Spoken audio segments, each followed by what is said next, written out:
প্রিয় দর্শক, 2026 সালে রোমানিয়া নতুন আইন পাশ করলো। এটা আমরা সকলেই জানি। তো যারা রোমানিয়া যাবেন তারা চিন্তিত হবেন না। রোমানিয়া গিয়ে আপনি তো পালাবেন না। যদি না পালান তাহলে তো আপনার নিকে সমস্যা নেই। আপনি যদি 1.5 লক্ষ বা 2 লক্ষ টাকা তাদের কাছে জমা দিয়ে যান তাহলে সমস্যা কি? আপনি তো পালাবেন না। সুতরাং টেনশন করার কোনো কোনো কোনো দরকার নাই। আপনারা যদি মনে করেন সঠিকভাবে কাজকাম করেন, সেখানে টিআরসি নেন, রোমানিয়ায় কিন্তু কাগজপত্র হয়ে যাবে। শুনেন ভাই, একা আপনি রোমানিয়ায় গেলেন আর কেউ যাবে না? অবশ্যই যাবে। আপনি গিয়ে সেখানে পালায়ন করলে আরও অনেকের ভাগ্য নষ্ট হবে। সুতরাং ভাই, আপনাদের হাতে পায়ে ধরি, কেউ রোমানিয়া থেকে পালিয়ে গিয়ে যায় না।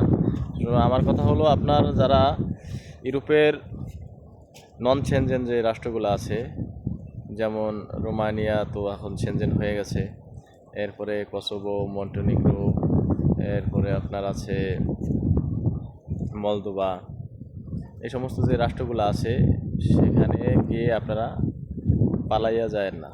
যদি যান তাহলে আরও অনেক বাংলাদেশের কপাল পড়বে। লাগতেছে আপনার রোমানিয়াও যদি আপনি যান, সেখান থেকে পালাইয়া যান, তাহলে কিন্তু রোমানিয়া আমাদের এই বাংলাদেশিদের জন্য আপনার যে শ্রম বাজার আছে, শ্রম বাজার নষ্ট হবে। তাই আপনাদেরকে অনুরোধ করবো ভাই, যারা রোমানিয়া যাচ্ছেন বা যাবেন তারা কখনোই সেখান থেকে অন্যত্র যাওয়ার চিন্তা ভাবনা করবেন না। হ্যাঁ, যাবেন, আপনার টিআরসি হয়ে গেলে যদি আপনি ওয়ার্ক পারমিট আবার সেখান থেকে নিতে পারেন, তাহলে সে আপনি অন্যত্র চলে যান, সমস্যা নাই। কিন্তু সেখানে গিয়ে 15 দিন 1 মাস থেকে আপনি সেখান থেকে পালিয়ে আর একখানে চলে যাবেন, তাহলে অনেক বাংলাদেশিদের যে আমাদের অ্যাপার্টমেন্ট এটা সেটা নানান তা হয়েছে, সবগুলো ক্যান্সেল করে দিতেছে। তাই 2026 সালে নতুন নিয়ম করেছে, আপনার কিছু টাকা তাদের কাছে রেখে যেতে হবে। 1.5 লাখ 2 লাখের মতো টাকা রেখে যেতে হবে, যেন আপনারা সেখান থেকে পলাইয়া না যান। তারপরও বাঙালিরা সেখান থেকে এই টাকা রাইখেও পলাই যেতেছে। তাই আপনাদেরকে অনুরোধ করব, যারা রোমানিয়া যাইতেছেন তারা সেখান থেকে পলায়েন না। অন্য রাষ্ট্রে যারা মানে ইউরোপিয়ান নন সেনজেন রাষ্ট্রগুলো যাইতেছেন তারাও পলায়েন না। আপনারা যেখানে যাবেন সেখানে থাকেন। দেখেন, আজকে বাঙালিরা যেখানে যায় সেখান থেকে পলায়, খালি হেন থেকে হেন যায়, হেন থেকে হন যায়। এই কারণে আমাদের শ্রম বাজার নষ্ট হয়। আর ইন্ডিয়ানরা যেখানে যায় সেখানেই বসে থাকে। বসে থাকলে একটা সময় দেখা যায় যে দোকানে চাকরি করে সেই দোকানের মালিক হয়ে যায়। আমাদের মধ্যে আর তাদের মধ্যে পার্থক্য কিন্তু এটাই। যাই হোক, আশা করি বুঝতে পেরেছেন।